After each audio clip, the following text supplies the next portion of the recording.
Olá, irmãos, a paz do Senhor Jesus, presbítero Alexandre Martins, e nós vamos para a nossa quarta aula de Teologia Sistemática, né, que você possa ter aproveitado as nossas últimas aulas, que você possa ter aprendido muito, e que nessa aula nós possamos nos aprofundarmos um pouco mais na revelação da Palavra de Deus.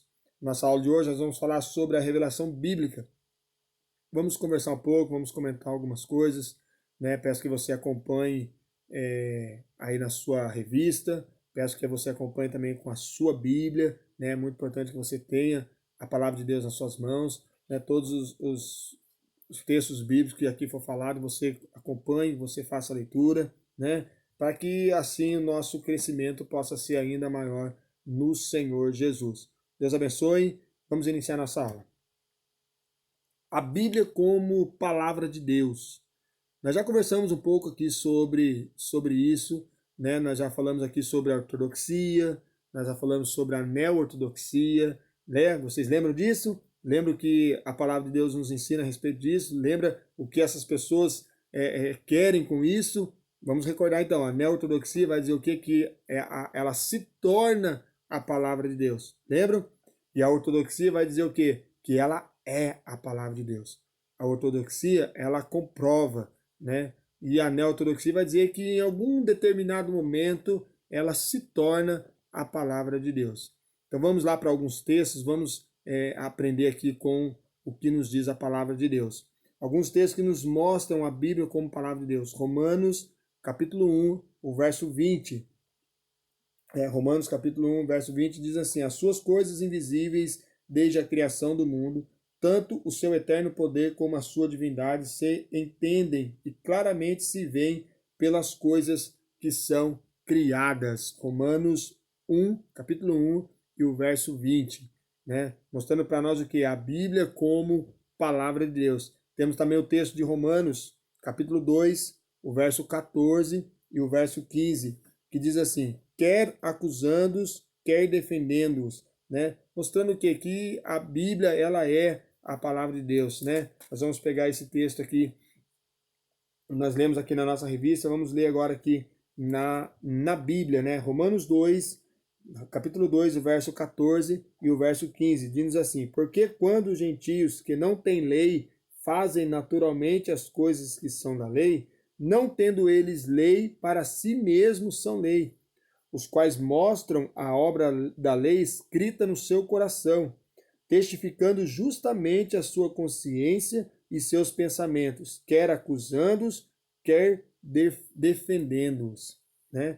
Temos ainda o livro de Atos, capítulo 8, o verso 27 ao 40. Você acompanha aí na sua Bíblia, você acompanha aí na sua revista e faça a leitura, faça essa leitura também. Nós não vamos ler aqui devido ao nosso tempo, né? Ser bastante resumido, e nós temos bastante coisa para nós comentarmos sobre a revelação bíblica. Lembrando, irmãos, nós já estudamos sobre a Bíblia, nós já estudamos sobre o cânon e nós já estudamos também sobre a inspiração da Bíblia. Nessa quarta aula, nós estamos estudando sobre a revelação bíblica. O Senhor inspirou os seus servos que registraram diversos ensinamentos e exemplos de vida, com o propósito de revelar a sua vontade à humanidade. Esse é o propósito, irmãos.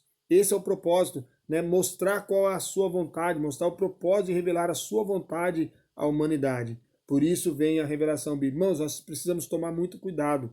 Nós vamos tomar muito cuidado e isso vale de aprendizado para nós aqui. Irmãos, tudo que nós precisamos para vivermos daquilo que Deus tem para nós, nós encontramos na palavra de Deus. Não precisa de uma revelação nova, não precisa de nada de diferente acontecer. O que precisamos fazer é apenas debruçarmos na palavra de Deus e estudarmos a palavra de Deus. Lembra? Quando na primeira aula que nós falamos que a Bíblia ela não é para ser lida, ela é para ser estudada, e tudo que nós precisamos, irmãos, está contido na palavra de Deus. A Bíblia é a revelação de Deus para as nossas vidas. Por isso que nós estamos estudando nessa lição a revelação bíblica, e nós dependemos apenas dessa revelação. Nós precisamos apenas ter a vontade, ter coragem, né? Quantas vezes você não pegou a sua Bíblia para ler e você debruçou em cima dela e dormiu, né? é uma leitura cansativa, é algo que eu não aguento, é meio chato de ler. Irmãos, dentro dessa palavra aqui está toda a nossa eternidade. Nós dependemos dela, né? Nós dependemos da palavra de Deus. E nela o Senhor Jesus revela toda a sua vontade para a humanidade, né? Não há necessidade de nenhuma outra revelação, né? O apóstolo Paulo vai dizer sobre isso, né? Que se vier um anjo, né? Outro ser falando, né? Que seja negado, porque o que nós precisamos já está registrado na palavra de Deus. A clareza da revelação escrita. Quem se põe a ler Nostradamus se depara com um emaranhado de palavras, coisas confusas, sem nexos nenhum. Na obra desse falso profeta, qualquer interpretação é possível. E pasmem os senhores, né? Algumas pessoas se baseiam em profecias de Nostradamus para se posicionar perante Deus. Um absurdo, claro. Espero que você também entenda que isso seja um absurdo, né? Pessoas que se baseiam em profecias desse homem para poder alinhar a sua vida, né? A gente vê que na obra desse falso profeta, qualquer tipo de interpretação pode ser feita, né? Qualquer tipo de interpretação é possível. Por isso devemos tomar muito cuidado. Irmãos, e em qualquer revelação, e aqui vai o ensinamento, em qualquer revelação, que nós possamos pautar ela na palavra de Deus. Que nós possamos observar pela palavra de Deus, para que possamos analisar, porque tudo que precisamos está contido nesses 66 livros, que nós já estudamos em algumas lições atrás. É só você puxar aí as nossas outras aulas, você vai entender, né, tudo que nós estamos dizendo. O que nós precisamos está na palavra de Deus. Porém, claras simples, as suas profecias não se escondem em possibilidade, mostram-se em cumprimentos e realizações. O que acontece, irmãos? Tudo o que a palavra de Deus ela nos diz, né, de revelações, né, a gente já tem observado que tem se cumprido muitas coisas. Por isso, irmãos, que a gente precisa levar em conta e acreditar de verdade que essas últimas profecias, esses últimos momentos que estamos vivendo, nós precisamos dar crédito à palavra de Deus. Nós precisamos dar crédito porque muitas outras profecias, muitas outras promessas já foram realizadas, já se cumpriram, né? E se isso aconteceu, se isso foi profetizado, se isso foi falado e se cumpriu, por que não entendermos que essas outras coisas também irão acontecer? A revelação é clara, né? A profecia é clara, e muito em breve todas essas coisas irão acontecer. Para compreender a Bíblia é importante que façamos como as crianças, com o coração puro, ouçamos a voz do Senhor. Irmãos, o grande problema é que a gente já vem carregado de bagagem. A gente já vem carregado de preconceitos. Já sei isso, já sei aquilo outro. Que possamos verdadeiramente ser como uma criança, que possamos ter o nosso coração puro e estarmos atentos à voz do Senhor. A supremacia da Bíblia em matéria de fé e prática, isso é muito importante. Sem a autoridade da Bíblia absoluta, como haveremos nós de questioná-la? Por incrível que pareça, algumas pessoas tentam questionar a verdade de Deus. Nós vemos na última aula que nós estudamos sobre a inspiração, nós vimos que algumas pessoas querem achar falhas na Bíblia, quer achar desconcordância, não tem. A arqueologia está aí para mostrar para a gente, nós falamos isso na última aula, a arqueologia todos os dias ela tem comprovado a veracidade da Bíblia. Não adianta. Quanto mais as pessoas querem mostrar que a Bíblia é falsa, que a Bíblia é errada, que a Bíblia falha, né? A arqueologia tem nos provado que não tem como questionar, né, a autoridade. Ela é absoluta realmente. Como já falamos em algumas aulas atrás, é só se você não quiser, né? Aí não tem o que eu fazer, não tem o que ninguém fazer. Se você não quer aceitar, não tem como a gente questionar nada, né? Não tem como a gente conversar nada. Você apenas não quer e pronto. Mas questionar a veracidade da palavra de Deus, você não consegue. Hoje tem aparecido dentro de seminários e faculdades teológicas pessoas que se opõem a questionar não somente a palavra de Deus, mas como também o Espírito Santo de Deus. Nós já falamos algumas vezes sobre isso aqui nas nossas aulas, e de verdade, dentro de alguns seminários teológicos está complicado, gente. Está complicado, porque cada ensinamento mais horroroso que o outro, né? Pessoas que vêm até questionar a veracidade do Espírito Santo de Deus, para vocês terem uma ideia. Então, irmãos, que nós possamos tomar muito cuidado mesmo, né? E debruçarmos na palavra de Deus, clamarmos pelo Espírito Santo de Deus para que possa nos orientar, para que possa nos mostrar, né, a verdade bíblica, né? E que nós possamos entender essa revelação de Deus para as nossas vidas, né? A palavra de Deus vai mostrar isso para a gente. Se você não tem, peça a Deus que dá, né? O problema é que a gente não quer, a gente não tem, parece que a gente não sente essa carência de buscar em Deus. Precisamos buscar em Deus em todo momento. O que é a autoridade bíblica? Tal autoridade advém do fato dela ser a inspirada, inerrante e infalível palavra de Deus. Mais uma vez falando nesse assunto, eu tenho certeza que no terminar desse livro, irmãos, esse livro aqui de Teologia Sistemática 1, nós vamos sair daqui craques nisso, né? De entendermos o quê? Que a autoridade da Bíblia, ela advém dela ser inspirada, dela ser inerrante, dela ser infalível, dela ser soberana e completa palavra de Deus. Eu ficarei muito feliz, irmãos, se isso ficar gravado no seu coração, se isso ficar gravado na sua mente, e em momento que você ser questionado, você souber se posicionar com relação à inerrante palavra de Deus. Testemunho da Bíblia a respeito da sua autoridade. Lembra que a gente já conversou algumas vezes aqui falando sobre os questionamentos que as pessoas têm? Então, irmãos, a Bíblia responde todos esses. A gente já conversou sobre isso, né? Uma das maiores virtudes da Reforma Protestante foi resgatar no seio da cristandade a supremacia da Bíblia Sagrada. Irmãos, vai chegar um momento que nós vamos conversar sobre isso.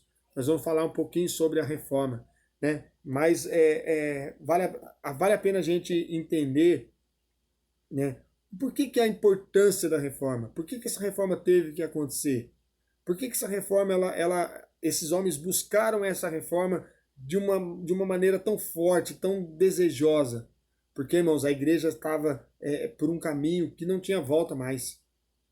E se nós entendemos que toda essa ação foi inspirada por Deus, a gente vai compreender isso, irmãos. A igreja estava num processo, estava num caminhar, estava tão perigoso isso, que esses homens se levantaram contra, né? Esses homens entenderam que essa igreja do século XV, século XVI, mas o problema não acontece no século XV, século XVI, irmãos. O problema acontece no século III, meados do século, chegando no século IV, final do século III para o século IV, começa todo esse problema, né? A ideia do paganismo sendo inserida no meio da igreja, né? Aquela igreja dos apóstolos, a igreja primitiva, no século III e IV, ela começa a ser esquecida, né? Até então, essas pessoas elas estavam sendo perseguidas apenas pelo Estado. A partir desse momento, o Estado tira essa perseguição. Agora você não pode ser perseguido mais. E nesse momento começa a introduzir cultura paganismo no meio, né? E aí a igreja começa a se perder. Nesse processo todo, até o século XV, século XVI, onde esses homens começam a se levantar de uma forma muito forte com a reforma, irmãos, é o momento que a igreja ela se volta mesmo. É a volta da igreja para a Bíblia Sagrada. A igreja tinha esquecido a Bíblia, né? Não fazia mais uso da Bíblia. Né? Elas faziam uso da Bíblia para poder jogar um peso sobre as pessoas, né? Para colocar um jugo, para colocar uma carga sobre essas pessoas. E esses homens olham assim para essa situação e eles entendem assim, não, isso não pode acontecer. A palavra de Deus precisa voltar a ser ensinada. A palavra de Deus precisa voltar a ser genuinamente pregada no meio desse povo. Era muito jugo, era muito peso sobre o povo, né? Era colocado fardos gigantescos em cima do povo. E esses homens vieram para poder tirar esse fardo, tirar esse jugo e fazer com que a supremacia da Bíblia voltasse a estar em alta nesse momento. Fato é que depois dessa reforma, a Igreja Católica vai tentar fazer uma contra-reforma, mas que a gente vai ver que não teve sucesso, não obteve sucesso algum, né? Porque como a palavra de Deus ela é inerrante, ela não falha, irmãos, e eles estavam pautados sobre a palavra de Deus. Por isso que nós precisamos fazer o uso da palavra de Deus, né? Pregar essa palavra, irmãos, de uma forma genuína, de uma forma simples. Às vezes nós queremos fazer tanto charme, tanta graça nos nossos sermões, colocar tanta coisa, peso, que não precisa. Basta apenas nós fazermos com que a palavra de Deus seja pregada da forma mais simples possível. Eu tenho certeza que o poder de Deus vai alcançar o coração do pecador, né? A revelação da Bíblia, a revelação da palavra de Deus, ela vai chegar no coração das pessoas, porque, irmãos, quem transforma, quem convence é o Espírito Santo. O nosso papel é esse, é estudarmos, né? Pregarmos a palavra da forma mais simples possível e deixarmos que o Espírito Santo de Deus faça o seu trabalho nos corações dos pecadores. Amém? A completude da Bíblia. Completude é aquilo que, pela excelência das suas qualidades, satisfaz plenamente, não admitindo acréscimos nem diminuições, é aquilo que é suficiente por si mesmo. Irmãos, a palavra de Deus vai nos dizer sobre isso. A palavra de Deus vai dizer assim, que ai daquele que acrescenta, ai daquele que tira, né? A gente vê dentro de algumas passagens bíblicas que o estrago que um acréscimo indevido pode ocasionar. Irmãos, eu faço apenas aqui um adendo, né? Para que a gente possa entender isso. Irmãos, vamos pensar dentro do Éden. Pensa comigo dentro do Éden. O que Deus fala para Adão? Deus fala assim para Adão, Adão, do fruto proibido você não pode comer. Essa é a informação que Deus passa para Adão. Deus fala para Adão, Adão, você não pode comer. E quando Adão vai passar a informação para Eva, Adão ele dá um acréscimo nessa palavra e fala assim, Eva, você não pode comer, nem mesmo tocar. Ele deu um acréscimo, e olha que o estrago que ocasionou. Por isso que a palavra por si só está completa, não precisa de acréscimo humano nenhum. E às vezes nós queremos acrescentar algo, nós queremos colocar algo que não há necessidade alguma dentro da palavra de Deus. Apenas ouça o sopro de Deus, ouça aquilo que Deus está falando, né? E deixa a palavra de Deus tomar conta de tudo. E às vezes a gente acaba atrapalhando nesse jeitinho brasileiro nosso de querer dar um jeitinho. Ah, vou dar uma ajudinha. Não, não precisa. A palavra de Deus ela é completa. E a sua completude é a essência de tudo, irmãos. É a essência de tudo. Não precisa a gente querer acrescentar nada, porque ela por si só ela se completa. Como interpretar a revelação escrita de Deus? Amando a palavra de Deus. Isso é muito importante, né? Você precisa amar a palavra de Deus. E o amar a palavra de Deus faz com que você a estude, faz com que você a respeite, faz com que você reverencie, né? O amar a palavra de Deus é isso, irmãos. Ler a palavra de Deus diariamente. Irmãos, principalmente para nós, estudantes da palavra de Deus, para nós, estudantes de teologia, ler a palavra de Deus todos os dias é de fundamental importância. Dar ouvidos à exposição da palavra, né? Quando a pessoa estiver pregando, né? Ouvir, dar atenção, deixar Deus falar no coração, né? Isso é você interpretar a palavra de Deus. Guardar a mensagem da palavra, né? A palavra foi pregada, foi anunciada, você guarda, você estudou, você guarda, medite, né? Faz o seu devocional, isso é muito importante. Praticar o que está escrito na palavra, né? Tiago vai dar essa indicação para a gente, não seja apenas ouvintes, mas seja também praticantes da palavra. Manejar bem a palavra de Deus, é isso que estamos fazendo aqui, estudando, procurando conhecer mais a palavra de Deus, interpretar a palavra de Deus corretamente. O estudo sistemático da palavra de Deus vai fazer com que consigamos fazer isso, né? Interpretar corretamente a palavra de Deus. Como interpretar a Bíblia corretamente? Uma interpretação literal, né? A iluminação espiritual, princípios gramaticais, contexto histórico, ensino teológico, simetria bíblica. né? Mais para frente a gente vai conversar sobre todos esses tópicos, sobre todos esses temas, mas para fazer uma interpretação correta, a gente precisa levar tudo isso em conta, né? Levar a interpretação literal, a iluminação espiritual, princípios gramaticais, contexto histórico, gente. Tem gente que pula o contexto histórico num sermão, né? Ele não apresenta o texto no seu contexto, né? E texto fora de contexto vira pretexto, arruma confusão danada, né? Todos esses tópicos nós precisamos levar em conta, porque é de suma importância para o nosso ensino. Princípios da interpretação da Bíblia. Primeiros princípios, a Bíblia interpreta a própria Bíblia. Lembra de Gênesis, Apocalipse? Nunca esqueça disso, né? Ela precisa se completar, né? Figuras de linguagem, entender o que as passagens estão falando em um momento que ela está sendo usada em figuras de linguagem, né? Para fazer uma interpretação bacana, precisa levar em conta isso. Com esse conhecimento histórico e cultural, não podemos abandonar isso, irmãos. Não podemos abandonar isso. Precisamos levar em conta o conhecimento histórico e o cultural, né? Principalmente na montagem do seu sermão, né? A gente vai ter ainda aulas que a gente vai montar o sermão para a gente poder pregar nas nossas igrejas, como fazer essa montagem e colocar esse conhecimento histórico e cultural, que importância isso tem para um sermão e para uma pregação da palavra de Deus, né?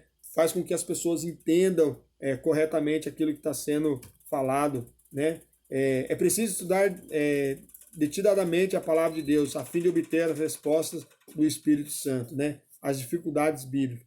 Irmãos, eu concordo com você que diz assim que algumas coisas na Bíblia é difícil de entender. Concordo com vocês, são difíceis mesmo. Mas com a ajuda do Espírito Santo de Deus, nós podemos compreender todas elas. Porque existem tantas interpretações diferentes. Porque recebemos a capacidade de raciocinar, mas não somos perfeitos em nosso poder de raciocínio. Lembra que eu falei dentro do seminário a confusão grande que está acontecendo? É por causa disso, irmãos. A cada um fazendo a interpretação da maneira que acha correta, da maneira que acha que não levando em conta nenhum desses tópicos que nós falamos agora, precisa ser levado, senão nós estaremos sempre fazendo algumas interpretações erradas da palavra de Deus. Onde estão as escrituras originais? Uma pergunta, né? Onde estão as escrituras originais? Hoje, irmãos, não existe mais nenhuma. Originais não existe mais nenhuma. O que existe são cópias, né, de documentos que chegam até as nossas mãos. Qual a utilidade do Antigo Testamento hoje? O Antigo Testamento é a preparação para a manifestação do Messias. Lembra que eu falei da importância? A importância do Antigo Testamento para o Novo Testamento. O Novo Testamento não vem anular o Antigo Testamento, os dois se completam, né? E o Antigo Testamento é a preparação para o Messias. O profeta Isaías vai falar muito sobre isso. Como saber se a Bíblia é verdadeira? João 17:17 vai dizer: a tua palavra é a verdade. O cumprimento das profecias mostram a sua verdade. Irmãos, por si só a Bíblia falando que a tua palavra é a verdade, eu já fico com ela, porque eu acredito de verdade na inerrante e infalível palavra de Deus. Em que sentido a Bíblia é a palavra de Deus? Ela é a palavra de Deus, pois foi inspirada por ele. 2008 vezes a Bíblia afirma que Deus é o seu autor. Pensa numa majestade, numa soberania tão grande, né? 2008 vezes a própria Bíblia afirma que Deus é o seu autor. Porque a Bíblia como livro é tão diferente dos outros? Pelo fato de conter as origens da criação, alianças de Deus com os homens e a história de Israel e da igreja primitiva, né? E a inspiração que tem. Irmãos, a Bíblia é o único livro que nós lemos com o autor do lado. Você já parou para pensar sobre isso? Qualquer livro que você vai pegar, o autor não está ali para te explicar uma frase diferente, um negócio meio complicado. Sim, mas a Bíblia você está lendo e o autor está do seu lado. Uma palavra difícil que você não entende, se você orar, pedir a ajuda do Espírito Santo de Deus, esse autor maravilhoso vai estar do seu lado para te ajudar. Que tipo de influência exerce a Bíblia em nossa sociedade? Porque a palavra de Deus é viva e eficaz. Lembra que nós já conversamos que ela é tirada de alguns estabelecimentos públicos? É por causa disso, irmãos. Porque eles querem tirar essa influência importante que a Bíblia tem sobre a vida das pessoas. Qual o significado da palavra Bíblia? Bíblia, livros ou biblioteca, a gente já falou várias vezes aqui sobre isso, na nossa primeira aula falando sobre Bíblia. Nós já conversamos sobre isso. Quais e que são chamados livros históricos da Bíblia? Os primeiros profetas dos livros Josué, Juízes, Primeira e Segunda Reis. Os últimos profetas do livro de Isaías, Jeremias, Ezequiel e os 12 profetas menores, né? Trazendo para a gente toda a revelação da palavra de Deus. O movimento histórico, esses livros registram a história de Israel desde a sua ocupação da Palestina sobre a liderança de Josué. Irmãos, a revelação da Bíblia está aí, né? Conhecemos vários fatores e normas que podem nos ajudar na interpretação, mas peço a ajuda do Espírito Santo de Deus. Também peço a ajuda do Espírito Santo de Deus para nos conduzir nessa aula, né? Que Deus possa vos abençoar, né? Nós estamos encerrando essa aula da revelação bíblica. Eu peço a Deus que Ele nos ajude em cada momento. Tá bom, irmãos? Deus abençoe. Fiquem todos na paz do Senhor Jesus.